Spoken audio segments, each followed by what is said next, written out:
أعوذ بالله من الشيطان الرجيم. بسم الله الرحمن الرحيم. ومن أحسن قولا ممن دعا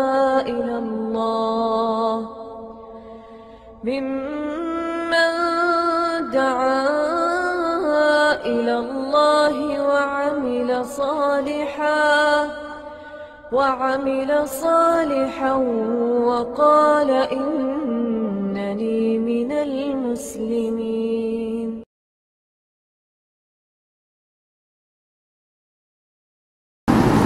بسم الله الرحمن الرحيم. الحمد لله رب العالمين والعاقبة للمتقين ولا عدوان إلا على الظالمين، والصلاة والسلام على سيد الأنبياء وأشرف المرسلين وعلى آله وأصحابه أجمعين ومن تبعهم بإحسان إلى يوم الدين، وبعد. فأعوذ بالله السميع العليم من الشيطان الرجيم. يا أيها الذين آمنوا اتقوا الله حق تقاته ولا تموتن إلا وأنتم مسلمون.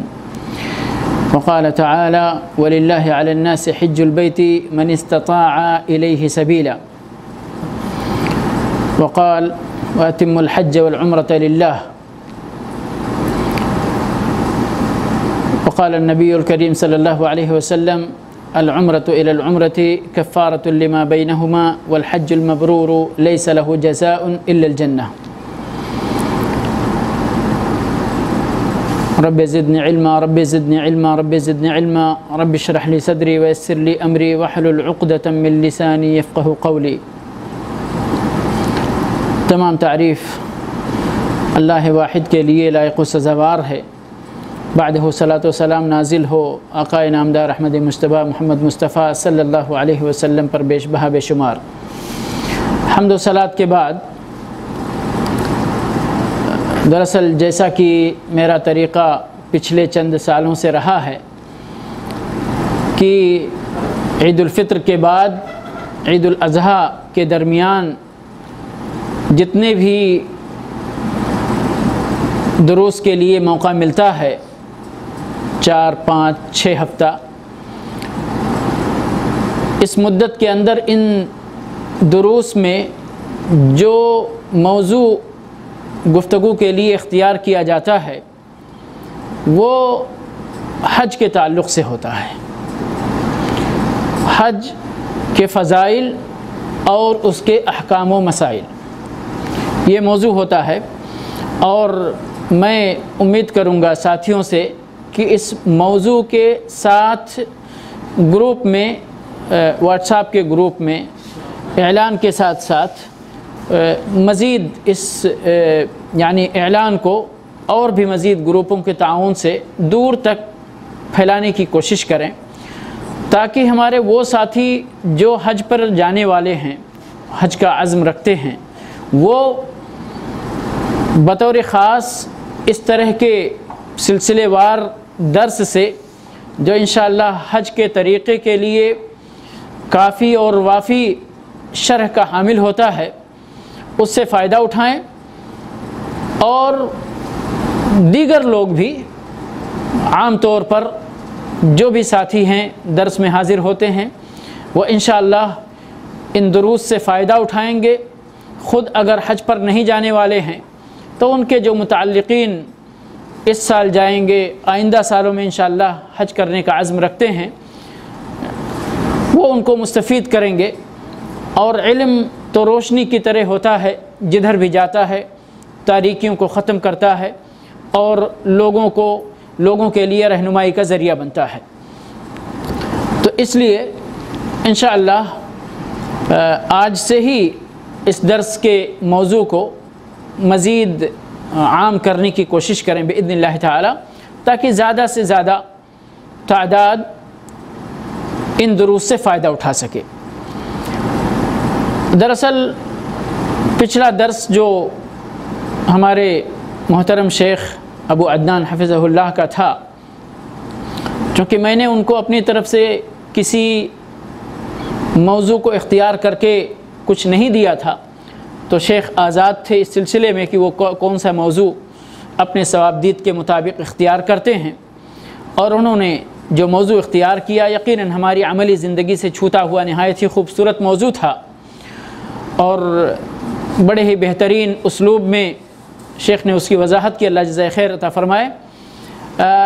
لیکن عموماً رمضان کے بعد یا کسی بھی خیر کے موسم کے بعد جب یہ موسم گزر جاتا ہے جس کے اندر ہمارا ایمان ایک بار تازہ ہو چکا ہوتا ہے، تو ہم قبل اس کے کہ ہمارا ایمان مضمحل ہو، اس کے اندر کمزوری پیدا ہو، شیطان ہم کو ہمارے سیدھے راستے سے اچکنے کی کوشش کرے، ہم اپنے بھائیوں کو بطور یاد دہانی چند نصیحتیں کرنا چاہتے ہیں کہ یہ خیر کا موسم آتا اور جاتا ہے، لیکن اس کا مطلب یہ نہیں ہوتا کہ ہم نے اس موسم میں اپنے ایمان کو تازہ کیا اور موسم جیسے ہی گزر گیا ویسے ہی پھر ہمارا عمل جیوں کا تیوں، یا ہم جس طرح سے رمضان سے پہلے زندگی گزارتے تھے اسی طرح کی زندگی پر پھر دوبارہ لوٹ آئیں۔ یہ کسی ایمان والے کا شیوا نہیں ہوتا، ایمان کا تقاضا نہیں ہوتا۔ اس لیے ہم کو چاہیے کہ ہم کوشش کریں اپنے ایمان کے اندر ثابت قدمی اختیار کرنے کی، اور اس تعلق سے چند باتیں بطور نصیحت عرض کرنا مناسب ہوتی ہیں۔ چونکہ پچھلے درس میں اس طرح کی کوئی بات نہیں آ سکی تھی، اس لیے اگرچہ آج کا یہ درس اس سلسلے کی پہلی کڑی ہے جس کا میں نے ابھی آپ کے سامنے ذکر کیا، اس کے باوجود مناسب معلوم ہوتا ہے کہ کچھ نہ کچھ باتیں بطور تذکیر آپ کے گوشے گزار کر دی جائیں، اس لیے کہ اللہ رب العالمین کا ارشاد ہے وَذَكِّرْ فَإِنَّ الذِّكْرَ تَنْفَعُ الْمُؤْمِنِينَ وَذَكِّرْ فَإِنَّ الذِّكْرَ تَنْفَعُ الْمُؤْمِنِينَ۔ اے ہمارے نبی، اے پیارے رسول صلی اللہ علیہ وسلم، آپ وقتاً فوقتاً، ٹائم ٹو ٹائم، ایک وقت سے دوسرے وقت کے تک آپ تذکیر کر دیا کریں، یاد دہانی کر دیا کریں، نصیحت کا اعادہ کر دیا کریں۔ کیوں؟ اس کی ضرورت کیا ہے؟ اس کی ضرورت اس لیے پیش آتی ہے میرے بھائی اور دوستو کہ ہمارا دل، جس کا عربی زبان میں نام ہے قلب، اور قلب کا اگر آپ روٹ ورڈ تلاش کر کے قاف لام بے کا معنی دیکھنا چاہیں گے تو اس کا معنی ہوتا ہے الٹنا پلٹنا، تقلب سے ہوتا ہے۔ تقلب، ابھی ایسے ہے، تھوڑی دیر کے بعد ایسے ہو جائے، تھوڑی دیر کے بعد ایسے ہو جائے، ایسے ہو جائے، اس کو کہتے ہیں۔ اسی لیے ہمارے اردو زبان میں انقلاب کا لفظ استعمال ہوتا ہے۔ کیا معنی ہوتا ہے اس کا؟ انقلاب آنے کا مطلب کیا ہوتا ہے؟ ابھی جو پوزیشن تھی انقلاب سے پہلے، انقلاب کے بعد پوزیشن دوسری ہو جاتی ہے، کایا پلٹ ہو جاتا ہے، تختہ پلٹ ہو جاتا ہے، جو عرش پہ تھا فرش پہ آ جاتا ہے، جو فرش پہ تھا وہ عرش پہ پہنچ جاتا ہے۔ سمجھ گئے؟ تو انسان کے سینے میں بھی اسی طرح پلٹنے والا متقلب قلب ہمارے اور آپ کے دلوں کے سینے کے اندر ہے، جو ہر دھڑکنے کے ساتھ، ہر دھڑکن کے ساتھ پلٹتا رہتا ہے۔ ابھی ایمان زیادہ ہے، تھوڑی دیر کے بعد ایمان گھٹ جاتا ہے، تھوڑی دیر کے بعد پھر ایمان بڑھ جاتا ہے۔ جیسے ہمارا عمل ہوتا ہے، جیسے ہمارا یقین ہوتا ہے، جیسے زیادتی ایمان کے اسباب ہم اختیار کرتے ہیں، جس طرح سے کمزوری ایمان کے اسباب کا سامنا کرنا پڑتا ہے، تو یہ دل کے اندر ہمارا ایمان گھٹتا بڑھتا رہتا ہے۔ اسی لیے اللہ رب العالمین کی طرف سے یہ عمومی حکم ہے اپنے نبی صلی اللہ علیہ وسلم کو، اور ہم ورثۃ الانبیاء طالب علموں کو جو دعوت کا کام کرتے ہیں، جو درس دروس کا کام کرتے ہیں، جو لوگوں کو نصیحت اور وعظ کا کام کرتے ہیں، ان سب کے لیے رب العالمین کا یہ ارشاد ہے کہ وَذَكِّرْ فَإِنَّ الذِّكْرَى تَنْفَعُ الْمُؤْمِنِينَ، یاد دہانی کرایا کرو، موعظت اور نصیحت کیا کرو، اللہ سے ڈرایا کرو، قبر کے عذاب، آخرت کے بارے میں، آخرت کی وحشتناکیاں، جنت اور جہنم، موت، لذتوں کو کاٹ دینے والی چیز، ان چیزوں کے بارے میں مومنوں کو زیادہ سے زیادہ نصیحت کرتے رہو۔ کیا ہوگا فائدہ؟ یاد رکھیے گا، یہاں جن کے اوپر نصیحتوں کا اثر نہیں ہوتا، تذکیر کا اثر نہیں ہوتا، اللہ رب العالمین کے بارے میں، اللہ کے احکام، اللہ رب العالمین کی عظمت، اللہ رب العالمین کی جلالت، اللہ رب العالمین کی قدرت کے بارے میں بتایا جائے اور دل دہل نہ جائے، دل متاثر نہ ہو، تو یاد رکھیے، یہ سمجھ لیجئے کہ اس دل کے اندر ایمان یا تو ہے نہیں یا بہت کمزور ہے۔ اس لیے کہ اللہ رب العالمین نے یہاں تذکیر کے اس رہنمائی کے بعد فرمایا وَذَكِّرْ فَإِنَّ الذِّكْرَى تَنْفَعُ الْمُؤْمِنِينَ، یاد دہانی کراؤ، نصیحت کرتے رہو، اس لیے کہ نصیحت اور تذکیر، یاد دہانی، یہ مومنوں کے لیے نفع بخش ہوتی ہے۔ جس کے دل کے اندر بھی ایمان پایا جاتا ہے، جب اس کو اللہ کی یاد دلائی جاتی ہے تو وہ اللہ رب العالمین کی یاد سے تڑپ اٹھتا ہے، اللہ رب العالمین کی قدرت، اللہ رب العالمین کی عظمت و جلالت، اللہ رب العالمین کی آیتیں جب تلاوت کی جاتی ہیں تو دل اللہ کی یاد سے اور اللہ کی عظمت سے، اللہ کی عز و جلال سے دہل جاتے ہیں۔ تو یہ یاد رکھنا چاہیے کہ جو دل اللہ رب العالمین کی آیتوں کے ذریعے یاد دہانی سے متاثر نہ ہو تو وہ دل گویا کی ایمان کے تعلق سے کھنڈر بن چکا ہے، ویران ہو چکا ہے، مزید اس کی اصلاح کرنے کی ضرورت ہے، علاج کرنے کی ضرورت ہے۔ وَذَكِّرْ فَإِنَّ الذِّكْرَى تَنْفَعُ الْمُؤْمِنِينَ، یاد دہانی کراؤ، اس لیے کہ یاد دہانی مومنوں کے لیے نفع بخش ہوتی ہے۔ اس لیے ہم مسلمانوں کو ایک دوسرے کو، یہ ضروری نہیں کہ مولوی صاحب اسٹیج پر بیٹھ کر ہی مومنوں کو یاد دلائیں کہ بھائی ایمان تازہ کر لو، نہیں، صحابہ کرام آپس میں اللہ کے نبی صلی اللہ علیہ وسلم جو ان کو موعظت کیا کرتے تھے، نصیحت کیا کرتے تھے ٹائم ٹو ٹائم، اور جمعہ کا خطبہ اسی لیے مشروع قرار دیا گیا، اس کے علاوہ صحابہ کرام خود آپس میں ایک دوسرے سے فرماتے تھے آؤ نؤمن ساعہ، ایک گھڑی بیٹھ کر ہم اپنا ایمان تازہ کر لیتے ہیں۔ پھر کیا کیا کرتے تھے؟ اللہ رب العالمین کی آیتوں کو تلاوت کیا کرتے تھے، اللہ کے نبی صلی اللہ علیہ وسلم کے فرامین کو پڑھا کرتے تھے، آخرت کی یاد کیا کرتے تھے، قبر کے عذاب کو یاد کیا کرتے تھے، جہنم کے عذاب کو یاد کیا کرتے تھے، قیامت کی ہولناکیوں کو یاد کیا کرتے تھے، اور ایمان تازہ ہو جایا کرتا تھا۔ سمجھ رہے ہیں کہ نہیں؟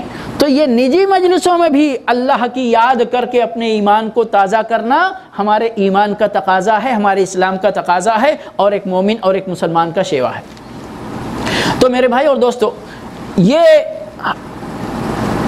طریقہ ہم سب کو اختیار کرنا چاہیے، اور چونکہ مجھے آج انشاءاللہ حج کے تعلق سے بھی کم از کم ایک پوائنٹ بیان کرنا ہے تاکہ اس سلسلے کا آغاز ہو جائے، تو اس لیے میں تمہیدی کلمات کو مزید طول نہ دے کر میں رمضان کے تعلق سے چند باتیں عرض کرنا چاہتا ہوں میرے بھائی اور دوستو، کہ یہ رمضان کا مہینہ کیوں آتا ہے۔ بار بار آپ کو علماء اور طلاب علم بیان کرتے ہوں گے کہ یہ رمضان کا مہینہ آتا ہے کہ ہمارے گناہوں کی مغفرت ہو جائے، یہ رمضان کا مہینہ آتا ہے کہ ہم اللہ کی رحمتوں سے اپنی جھولیاں بھر لیں، یہ رمضان کا مہینہ آتا ہے کہ ہم اپنا ایمان تازہ کر لیں، یہ رمضان کا مہینہ آتا ہے کہ ہم تقوی اختیار کر لیں، یہ رمضان کا مہینہ آتا ہے کہ ہم اپنی زبان کو لگام دینا سیکھ لیں، یہ رمضان کا مہینہ آتا ہے کہ ہم اپنے دل کے اندر ایمان کو تازہ کرنا سیکھ لیں، یہ رمضان کا مہینہ آتا ہے کہ روزہ کے ذریعے ہم اپنی نیکیوں کے گراف اللہ کے یہاں اللہ کی رضامندی حاصل کر کے بڑھا لیں۔ یہ رمضان کا مہینہ آتا ہے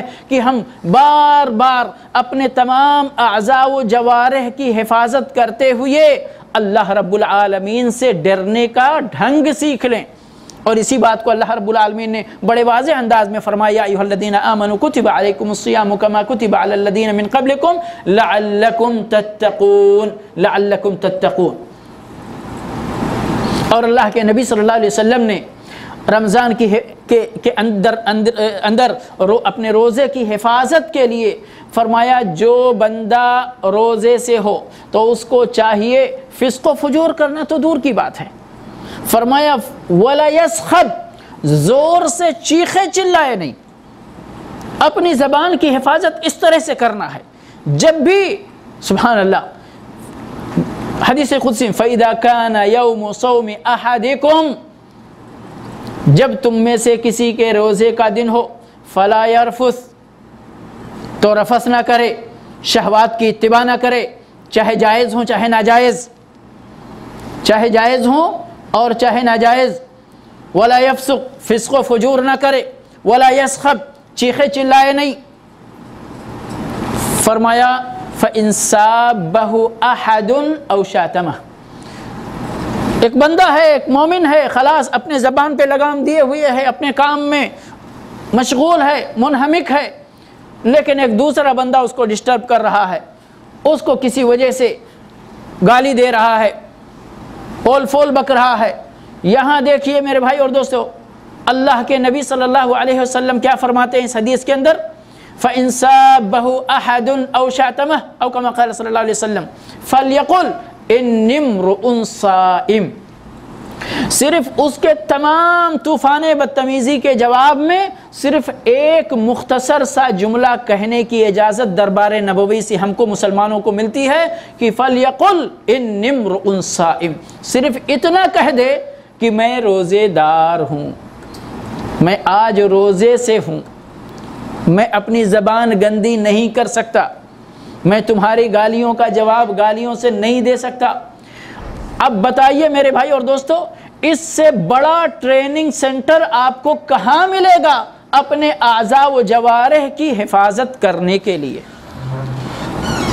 یہ وہ عظیم مدرسہ ہے اللہ کی طرف سے میرے بھائی اور دوستو، جس کے اندر تمام دنیا کے چپے چپے کے رہنے والے مسلمانوں کے لیے اس کے اندر ٹریننگ حاصل کرنا ہے۔ کس چیز کی ٹریننگ؟ تقوی کی ٹریننگ، پرہیزگاری کی ٹریننگ، اللہ رب العالمین سے ڈرنے کی ٹریننگ۔ یہ رمضان کی آمد کا بہت بڑا مقصد ہے، دوسرے مقاصد کے ساتھ ساتھ۔ اب دیکھنا یہ ہے میرے بھائی اور دوستو کہ رمضان آیا اور چلا گیا۔ سب سے پہلے نمبر پر ہم کو کیا دیکھنا ہے اس رمضان کے تعلق سے؟ ہر آدمی اپنے گریبان میں جھانک کر دیکھے، اپنا جائزہ لے۔ ہمیں کہنے کی ضرورت نہیں، ہمیں سننے کی ضرورت نہیں، ہر آدمی اپنے نفس کے ساتھ سنجیدگی کے ساتھ بیٹھ کر غور کرے، فکر کرے، تدبر کرے کہ رمضان سے پہلے شعبان تک اس کی زندگی کی کیا کیفیت تھی۔ رمضان آیا تو رمضان نے اس کی زندگی میں کوئی تبدیلی رونما کیا یا نہیں؟ اب اگر کوئی تبدیلی نہیں ہوئی میرے بھائی اور دوستو، تو بڑی سنجیدگی کے ساتھ ہمیں اپنے نام نہاد مسلمان ہونے کے دعوے پہ غور کرنا پڑے گا۔ کیسے مسلمان ہیں؟ رمضان آیا اور چلا گیا، ہم جیسے رمضان سے پہلے تھے ویسے رمضان کے بعد بھی ہیں، ویسے رمضان میں بھی تھے، سبحان اللہ۔ آپ کو معلوم کر کے تعجب ہوگا میرے بھائی اور دوستو کہ یقیناً ہمیں میں سے جن کا نام عبداللہ، عبد الرحمن، احمد، محمد ہوتا ہے، انہی لوگوں میں سے بعض لوگ ایسے محروم ہوتے، اللہ ہم سب کی ہدایت، ہم سب کو ہدایت نصیب فرمائے، ہم سب کے اوپر اپنی رحمتوں کی بارش برسائے۔ ایسے لوگ ہوتے ہیں کہ رمضان آتا ہے اور چلا جاتا ہے، کوئی تبدیلی، ذرہ برابر بھی تبدیلی نہیں ہوتی۔